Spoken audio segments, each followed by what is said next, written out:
Morning, neighbor, morning. Morning, neighbor, morning. Morning, neighbor, morning. I don't want your conniving morning.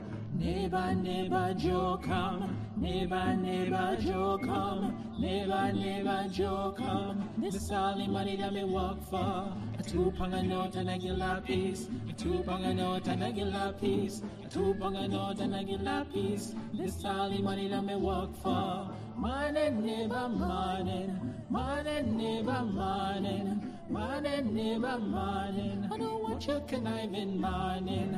Oh, Joseph, pour me. Oh, Joseph, pour me.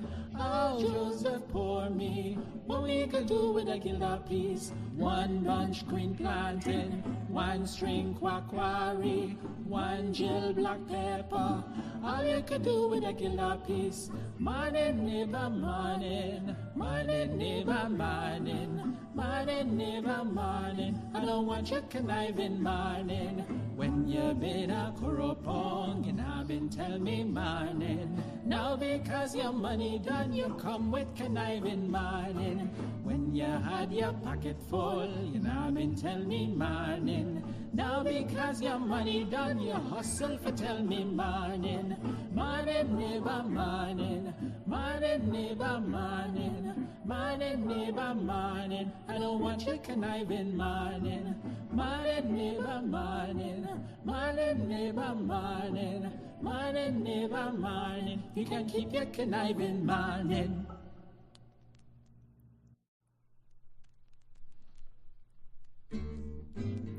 Neighbor Joe, neighbor Joe, neighbor Joe. Oh, morning, neighbor, morning. Morning, neighbor, morning. Morning, neighbor, morning. I don't want your conniving morning. Morning, neighbor, morning. Morning, neighbor, morning. Morning, neighbor, morning. You can keep your conniving morning. When you been a corrupong, you now been tell me morning. Now because your money done, you come with conniving morning. When you had your pocket full, you now been tell me morning. Now because your money done, you hustle for tell me morning. Morning, neighbor, morning. Morning, neighbor, morning. Morning, neighbor, morning. I don't want your conniving morning. Neighbor, neighbor, Joe come. Neighbor, neighbor, Joe come. Neighbor, neighbor, Joe come. This is all the money that me work for. A 2 pound a note and a gilla piece. A 2 pound a note and a gilla piece. A 2 pound a note and a gilla piece. This is all the money that me work for. Morning, neighbor, morning.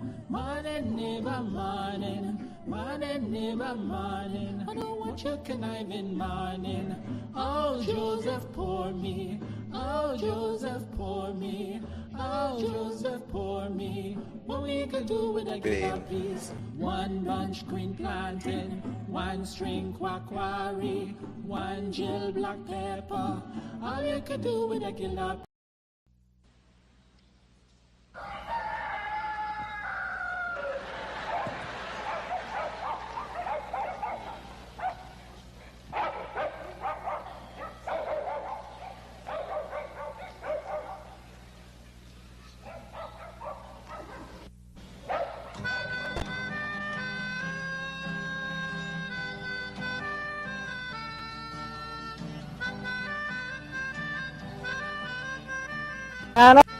She put a pot on she hair and gone.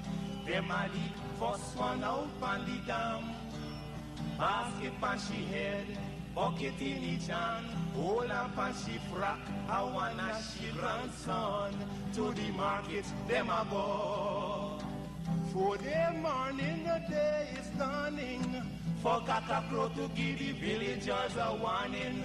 Rise and shine, the birds them a sing. All animal take turn as them join in the waking. 𝒂𝒂, dagabag, donkey, bray, horse, and they even duck a quack. 𝒂𝒂, dagabag, donkey, bray, horse, and they even duck a quack. Come and hear this sweet story that tell the people about life in the country. All day I back down, me now I come home. Inaga, jackass yard for fetchy load. Cockle shy hand, bag over shoulder. Running by his side, 𝒊𝒏𝒊𝒈 and Rover. From the farm, them a come. So now go down but up the river. Some washing clothes, some folks are bathing at the water. Fisherman, they catch them a bring. From a canoe boat, man, them start offloading. Aymara, Kwakwari, 𝒊𝒏𝒂𝒊𝒎, even Lokonani. Aymara, Kwakwari, 𝒊𝒏𝒂𝒊𝒎, even Bangameri. Listen to this sweet story that tell the people about life in the country. Them children glad when the weekend come. Out in the yard, them all gather round. Some a play catcher, some making house from straw. Two who come later, a grandma or grandpa. All a sit down just a wait. Moonlight so bright, it's just the right time to listen story and to say a little nursery rhyme. Grandpa voice a echo in the night as he tell the tale. Some picnic are there with fright. Oh, Ligan, Mungeza, Massa Kurma Nancy, even Watamuma. Oh, Ligan, Mungeza, Massa Kurma Nancy, even Watamuma. Yeah, man, that's the true story that tell the people about life in the country, life in the country.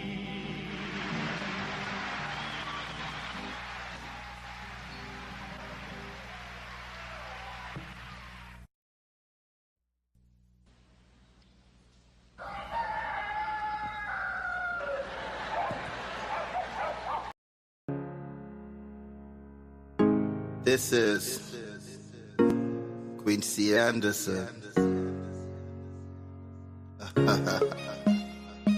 You know I love my country. There's no other country better than mine. Welcome to Guyana, land of 6 races, 6 different faces, and we all live in love. Guyana is a beautiful country, no other can compare. Got everything right here, so no other can compare. Guyana is made up of so many natural resources. We don't need no forces, cause we got enough resources. Let's talk about bauxite, gold, diamond, and rice. We got it right here. Guyana ain't going nowhere. We got enough oil too. One Guyana, I love Guyana. Guyana, my country, my home. The only place I call home. One Guyana, I love Guyana. Guyana, my country, my home. The only place I call home. Hey, hey, Guyana is nice, Guyana is fun, Guyana is clean, Guyana is green, Guyana got oil, Guyana got gold, Guyana got young and Guyana got old. I ain't talking no more. Guyana got things, we growing wings and developing things. The government real and that's a big deal. I'm singing from my heart, Guyana. I love Guyana. Guyana, my country, my home. The only place I call home. One Guyana. I love Guyana. Guyana, my country, my home. The only place I call home. Welcome to Guyana, land of 6 races, 6 different faces, and we all live in love. Guyana is a beautiful country, no other can compare.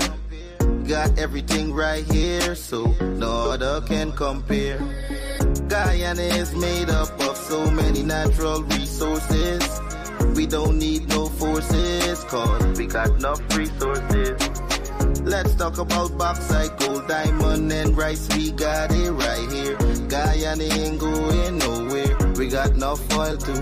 One Guyana, I love Guyana.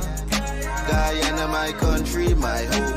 The only place I call home. One Guyana. Guyana, my country, my home, the only place I. This is Quincy Anderson.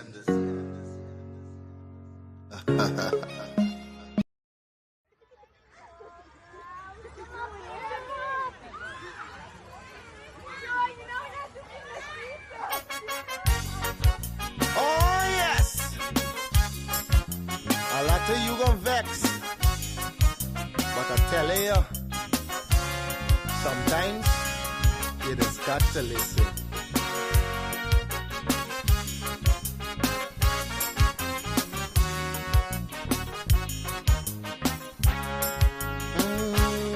There's a child in every home and every community. They will grow up to be symbols of unity. They'll be colorblind to race and ethnicity. That's the vision of a leader like President Irfan Ali. I'm talking about the one Guyana where our people can live in peace, where every race trusts each other, where racial prejudice no longer exists. Our children will have one Guyana to grow up in a land united and free, with equality and blessed with prosperity. For too long we've been fighting one another. It's race against race, but in the end the country suffer. Oh, we were born here, not in India nor Africa. But if we can't get along, the foreigners gon' eat we suffer. We must put an end to racism. Let it end now with this generation. Together we'll develop this nation. Make Guyana the gem of the Caribbean. Don't listen to them wicked politicians who will divide us to win an election. Believe it or not, Guyanese no smarter than that. Yeah, I told you, it's your boy Padmore. Unity is the key. We are all one, and we should be treated as one.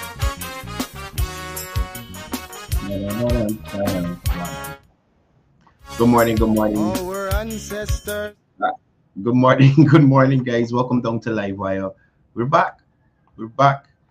We had a short break, but we're here again. The show must go on, and it is lovely to be back here with the Livewire family. Thanks to all the persons who took time to call or message, just to inquire what was going on and that kind of stuff. It really meant a lot to see all the interested persons in the program. Morning to all the people on the live already. Paul Joseph, in the Paul Narain, Mohammed Isaf, Jonah Bijan joining us from Canada, Veena Ramkaran, Faisal Ghani, Mukesh Vishnurat. Thank you, Mukesh. It's good to be back. Eunice Rabubir, good morning to you. I hope you're having a wonderful morning so far. Nadine Nadia, morning to you. Reni Prasad, morning to you. Rahim Amarali, good morning to you. Malchan Prem Kumar, morning to you. Andre Jackman, what's going on, brother? Good to see you here on the live. How have you been? I know you've been doing a lot of work in the community and around the capital city. Vera Badar, morning to you. Jamila Kayum joining us. Chitra Sukraj, Maureen Razio, good morning, good morning. Takur Bridgelal, morning to you. Pam Singh, special good morning to you and Trevor. Thank you for being here. Ronald Martindale, morning to you. Savitri Sukraj, morning to you. Prasad Pati, Sherwin Siram, Mazu Inshan, morning. Jane, good morning to you. I hope you're having a wonderful morning as well. Richard Stanislas, Neil Ramlakan, Rose, Anhil, Data Nandalal, Margaret Charles, John Mitchell. Good morning to John Mitchell and all the people up there in Bartica, Delroy Jacobs, Beverly Jacobs, Earring Ward, Mrs. Ward, the Honorable Mayor, Mayor Anthony Murray, and his family, and all the other comrades in 𝒏𝒐𝒂𝒊𝒎. Good morning to you guys. John, you see the president has mentioned that there will be an initiative to have more emphasis placed on detecting and treatment for prostate cancer. I know that is something you're very passionate about, and you've been working to get more recognition in relation to this ailment and how men can seek help and treatment. Asif Hamad, morning to you. Frank Basu, morning to you. Diana. Sally Jones, morning. Miss Bob, morning to you from Mocha. Morning to Councillor Stephanie Nelson Moore. I don't see her here, but I probably got scrolled. I see her in the comments. Nirmala Allen, Sunil Raghubir, Keith Adams, Lola Hari, just Sodra Budram, Cecil Rampasad, Lance Henry, Derek Drupal, K. Watson, Malcolm Ferreira. Morning to you, brother. Hannah Mohammed, Sunita Sukraj. Special good morning to MP Lee Williams. I think he's from Parima. He's from Parima. I'm going to go to his page and show you some of the stuff that's happening in that indigenous community. Suma Bipat, morning to you. Gitu Prasad. Philip Graves Zandi, good morning to you. Good morning to Councillor Chase Green. And we're going to be touching on some stuff with CDA. Folks, listen. A lot of things happened in them couple of days that we've been here. We got a lot of things to touch on. Just to give you a heads up. Gita Prasad, Ajay Chatterpal from 𝒏𝒐𝒂𝒊𝒎. Good morning to you. Michael Fituk. I hope I say that right. Roshana, morning. What? Enough people that here by. Okay, no, well, okay. So MP Lee Williams is in Upper Mazaruni at the moment. Joining us, but the internet connection good. See catching the live. Hannah Mohammed, morning to you as well. Lash PA, Omar Sharif, Krista Kurpasad, Stephanie Nelson Moore, morning to you. A big up all you. And yeah, you finally reached. So Pam Singh saying no calls this morning. Y'all tell Vishal, cause he done message me. I think he here already. But no calls this morning. We got a lot of things to deal with. We got a lot of things to deal with. Boy, where shall we start? Where shall we start? Oh my goodness. Okay, well, first of all, I saw one of my viewers made a comment on Facebook in relation to allegations of padding of the membership of the PNC ahead of the Congress, especially in region 4 and 5. I don't want to put his name here and you know, make him a target, but it was a public post. And I wanted to touch on that a little bit. So, first of all, it's good to be back with you. And I wanted to spark a discussion on the importance of accountability and transparency and ethical leadership within political parties, as well as the broad implications for democracy and governance in Guyana. Now, the excerpt that I read raised questions about the morality and the authority of defenders of the PNCR, well, the current leader, Aubrey Norton. And gosh, throw this man up. I want to throw you up, buddy, but so you can have some context to what I'm talking about in relation to it's a public post, man. I don't think he got vexed. But just to give you a clearer idea of what I'm talking about, I'll make it available here on screen so you could see exactly what he said and you'll have a better idea of what I'm talking about, right? So just give me a second. Let me pull that on screen. Right, so this here is the post, and supposed to be able to. Right, so this here is the post. This here is the post, and he was talking about the constitution of the PNCR, right? Now, from the excerpt here, questions for me are raised about the morality of the persons who are defending Aubrey Norton as the leader to hold the government accountable for corruption when they have failed to hold their own party leader accountable for alleged wrongdoings. Now, this highlights the double standard and undermines the credibility of the party stance on accountability.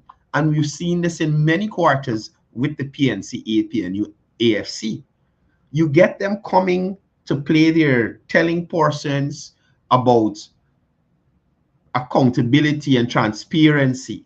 This is the same administration that I think until now are not up to date with their submissions to the Integrity Commission. So how could somebody who lacks integrity speak to integrity in others? And that is one of my main issues with this party and the current opposition. Pot telling kettle he bottom black. And that is what you will oftentimes get from the PNC.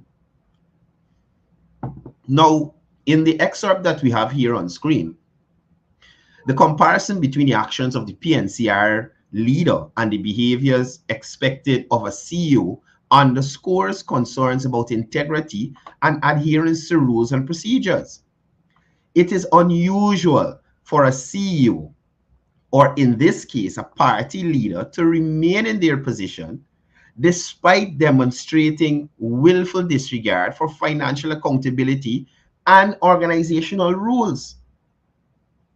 Now, the violation of Rule 16.4 of the PNCR's party's constitution regarding the appointment of an auditor raises concerns about adherence to the internal governance structure. Now, the deliberate disregard for the party's rules suggests a lack of transparency and accountability within the party's leadership. Now, could this be a case where Aubrey Norton did not want to facilitate an audit of that party so that at this point, you cannot know for sure what the party had, what it has now? We all remember the blank checks issue. So if there is no official audit of the finances of the party at the time of Aubrey Norton taking the helm, how are they going to account for what is there now when Drysdale Ford probably beats him at the Congress there, right? Now, the failure to appoint an auditor as mandated by the party's constitution raises questions about financial accountability and oversight within the PNCR. It's essential for political parties or any organization to uphold standards of transparency and accountability in financial matters. Now, the process of vetting new paper membership, and I spoke about this earlier, that there have been allegations of, especially in Region 4 and Region 5, of persons who actually don't exist being created and inserted as members in this party with the hope of taking the vote in the direction of continuing Aubrey Norton's tenure as leader of the PNCR. So there have been allegations of manipulation of delegate numbers in certain regions, and this raises concerns about the integrity of the party's membership base, which we all know have been diminishing. You understand? This suggests the potential efforts to influence internal party processes through questionable means, and we've seen this before. Aubrey Norton himself spoke to this when Granger was elected as leader. If you all remember, they had big shooting up at Congress Place.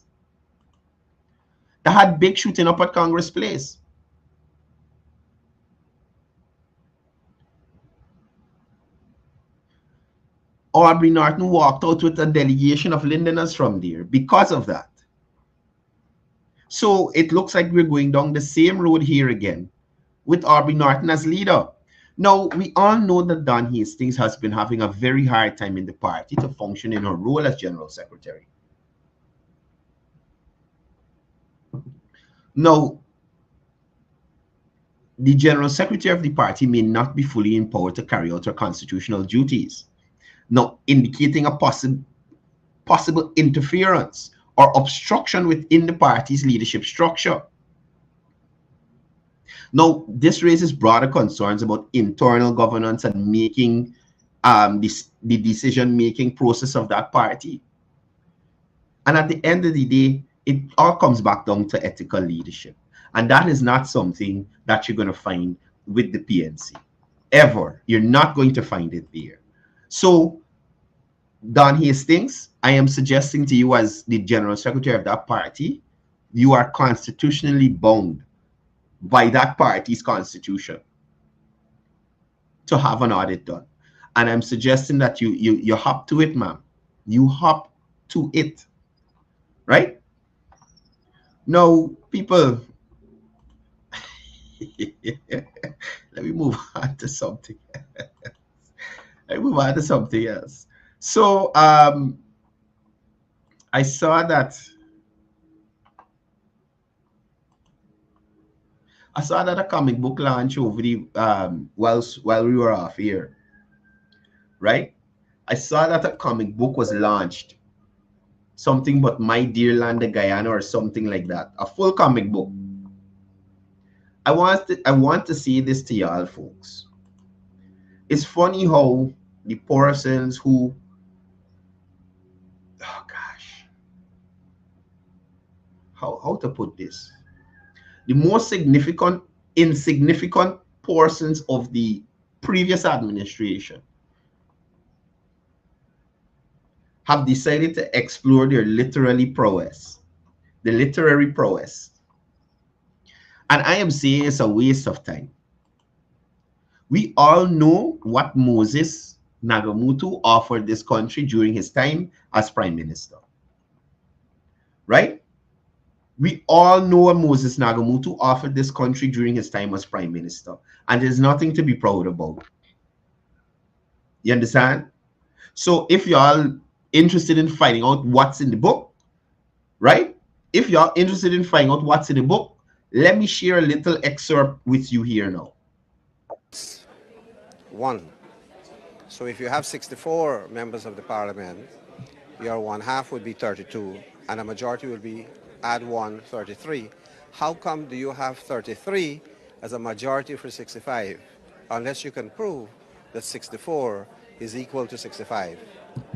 So you can see that it's already, when you look at it, it's producing an absurd conclusion, and the Constitution would have never. When you look at Moses Nagamutu, he's providing an absurd conclusion, right? An absurd conclusion.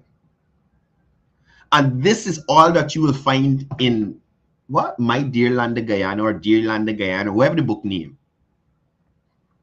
This is another book like the book Raphael Trackman write. Trash. Trash, right? Trash. If y'all needed to prop up a table or something, that's about the most you could do with it. Trash, people. Where Moses Nagamutu reappeared from and why he reappeared, Moses should have stayed in hiding. You being away 3 years plus to write a book to tell me but Dear Land of Guyana?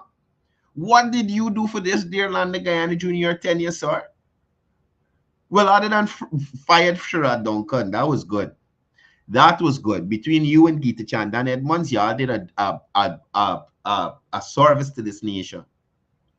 When y'all fired Sherrod Duncan. Right?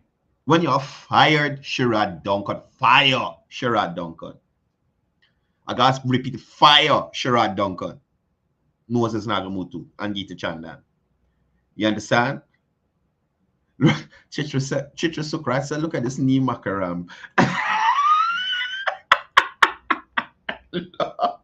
Y'all is trouble, you know. Y'all is trouble. Y'all is trouble. So no Vishal, no calls this morning.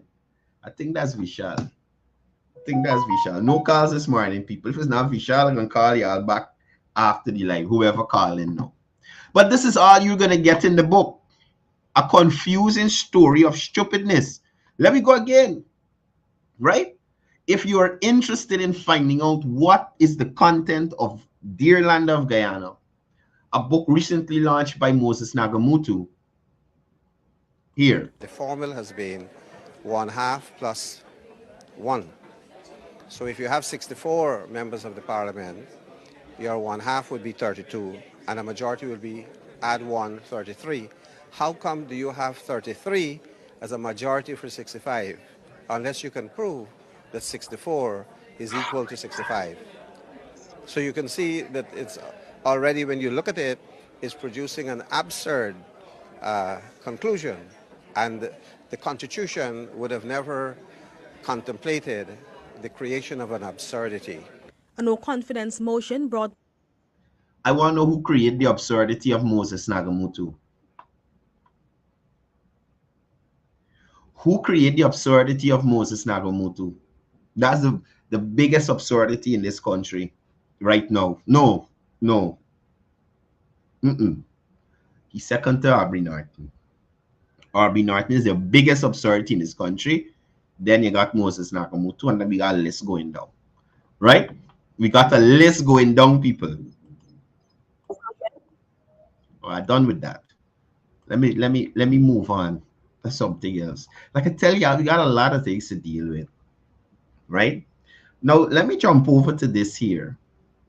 Now, I noticed another idiot floating around on social media. Not another idiot. Elson Lowe. Sorry. Let me be specific. Let me don't just make broad statements. Elson Lowe floating around the place talking a bunch of foolishness.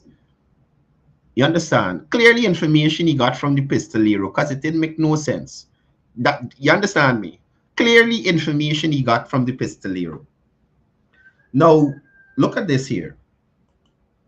Anna, this is economist Elson Lowe. The first correction. The first correction. That's not an economist. That's an idiot. That's the citizen Guyana. This is an idiot called Elson Lowe. You understand? And again, I say to y'all, where were all these people under the coalition government with all their bright ideas, these economists, the addition to power, all these ideas they have, all these things they wanted to do? Where were you to suggest this to David Granger to make his government function better and with sense? Nowhere. Let me continue and let me show you hypocrisy at its finest. The government has recently tried to reassure Guyanese that the current electricity crisis will come to an end in mid-December when new generation capacity is installed. So he's talking about the government talking about the gas to shore and that kind of thing getting sorted out and adding generating capacity and that kind of thing to the grid. Right? Good. The problem with that is that a lot of GPL's existing capacity, in fact the majority, is classed by GPL as unreliable. The problem with that is GPL said that their capacity is unreliable. Elson Lowe, the problem with that is, what did Pissing Patterson do to increase generating capacity? What did Patterson do to upgrade the network? How much kilowatt, or not kilowatts, how much generating capacity was added to the grid under the APNU AFC Elson Lowe? At the time of your administration, sir, the oil and gas industry was in its fledgling stage. It's still in the stage, but it's blooming a little more now. You understand? The petals starting to flick out now. But in your area, it was budding. Money was there, but it was budding. Vishal and Tekin left by. Vishal and Tekin left. Vishal, from tomorrow. From tomorrow, we're taking calls. Right? We got a lot of things to touch on today. I want to talk today. So now you throw me off the Vishal. So anyway, I'm asking Elson Lowe, what did David Patterson do other than overpay for the bucket trucks for GPL by, I think, 100% plus? I can get the direct figures to y'all tomorrow, but I definitely know. Morning to Office of the Prime Minister Representative Earing Ward joining us from Bartica. So I'm asking, other than overpay for the bucket trucks at GPL. I'm gonna go into Patterson stuff at other agencies. Let me focus on GPL. Overpaying for the bucket trucks. How did Patterson increase the generating capacity? Now, he must have been aware, whilst the oil and gas sector was in that fledgling stage, you understand me, where money is being generated, that we can have more companies coming to the country to operate. We can have more persons getting house lots. You're gonna have more locals opening businesses. So obviously there will be an increase in the demand for electricity. What did David Patterson do in his tenure to prepare for that, Elson Lowe? You standing up in front of this place, GPL place, talking a bunch of trash? I sorry something didn't shock you out there, sir. You should have got a live wire, should have connected you out there and drop some volts in you for that foolishness. Absolutely nothing David Patterson did. Absolutely nothing.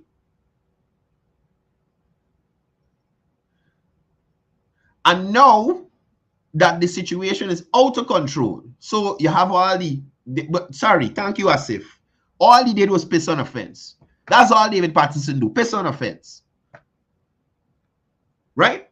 So now, after we out of the fledgling stage, and we starting to bud, and we petrol starting to flow out, and the money now coming in from oil. The companies are already here, international companies. Local companies are on the market as well. Hotels are being built. Stadiums are being built. Hospitals are being built. Housing going on lawless with the distribution, because they got to catch up with what the APNU didn't do. You understand?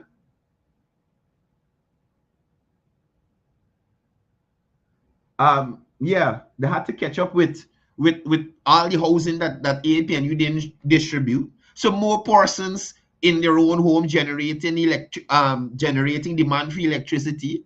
So obviously there'll be shortcomings, sir.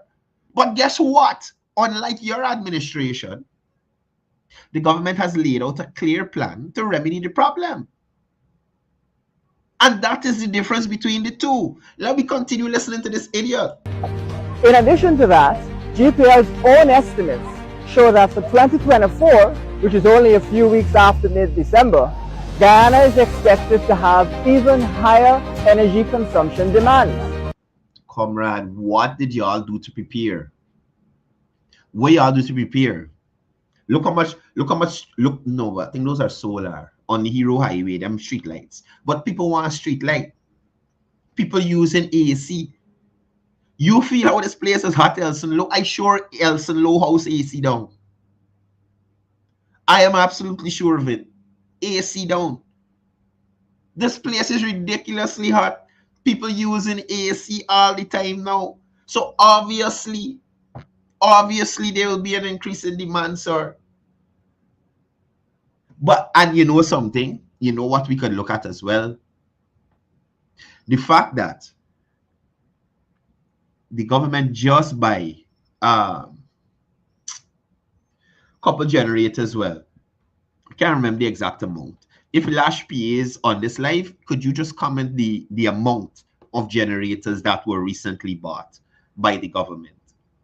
And that ain't even keeping up with the pace of how people operating. I just see an ad on Facebook, a 24,000 BTU air conditioner selling for 120,000. 24,000 BTU. You understand? People can afford those kind of amenities now.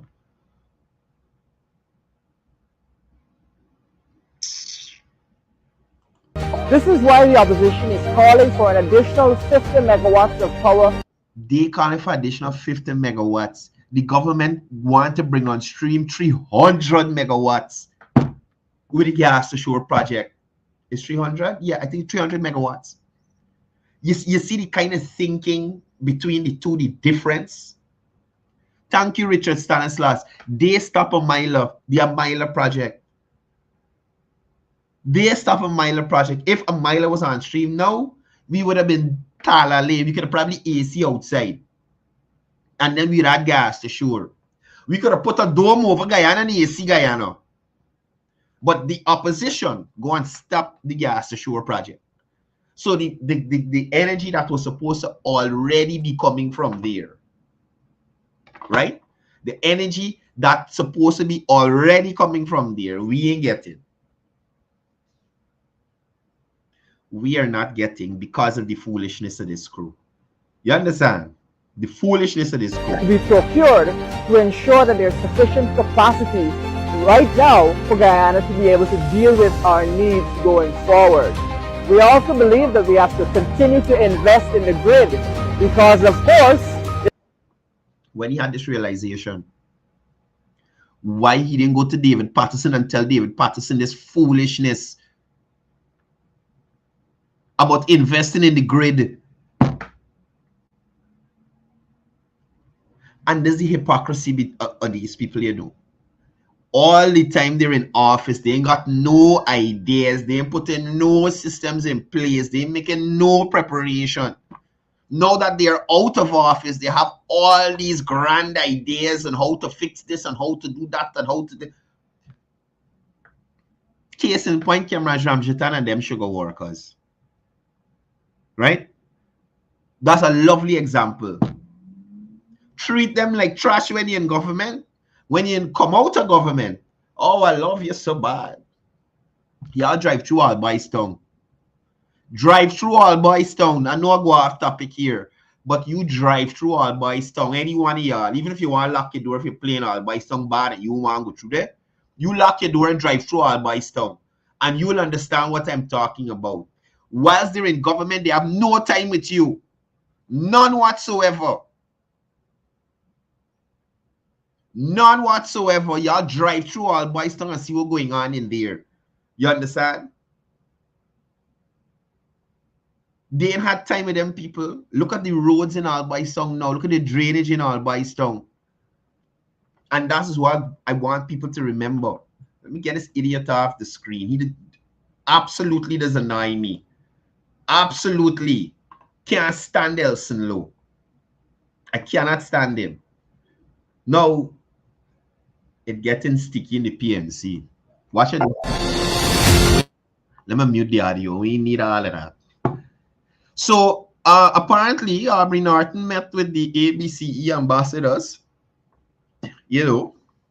And if you look around, it's only crew Aubrey there. Risedale and make the meeting. Risedale and make the meeting, people. You understand me? Anybody who supported Risedale, you are not invited. Well, you know Marvin Williams is there. He's Mr. Norton boy. And you have Sherwin Howler. Oh gosh. I would have find a name for Sherwin, you know. The Matzar from Region 2. I'm gonna call leader for now. You understand me? But you see how things go with the PNC. You see how things go. Ajay Mahipal there because Mahipal not running against nobody. Mahipal know he can't lead the PNC. How Mahipal gonna go and lead the PNC?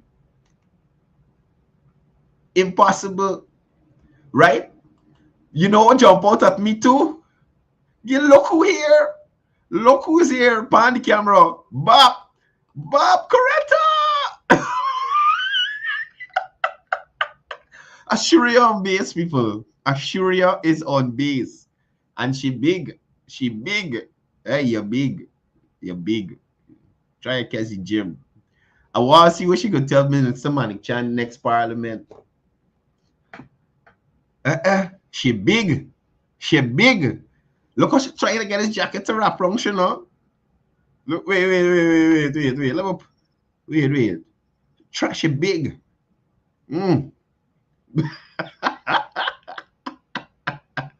Oh my gosh. Look, Coretta shining, people. But that's the current situation. If you have been in support of Risedale Ford, you're not getting invited to any of these official events. You understand me?